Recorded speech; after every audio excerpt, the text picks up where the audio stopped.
Mukabat sa 191 million pesos nga kantidad sa illegal nga drogas ang gisunog sa PIDEA Region 7 pinaagi sa thermal destruction. Apil na niini ang mga shabu nga nasakmit gikan sa usa ka South African nga nadakpan sa Mactan, Cebu International Airport. Ani ang report. Mao kini ang kinilong shabu nga gilatag sulod sa usa ka punerarya sa Dakbayan, Sugbo. Mukabat sa 191 milyones pesos ang kiniribukang kantidad sa mga kontrabando.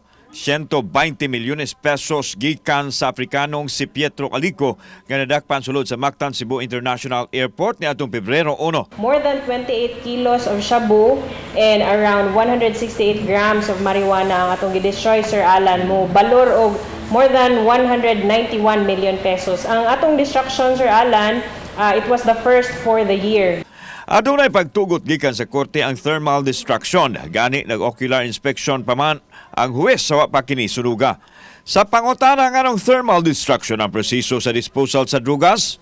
Important kay Sir Alan nga sunugon thermal destruction gyud because we are dealing with chemicals, dangerous drugs. So need gyud nga up to the last molecule ma-decompose gyud. Ang naasong illegal drugs thermal destruction unang higayon nining tuiga. Apan sukad sa tuig 2017, ubay-ubay na ang nangaguba nga mga kontrabando.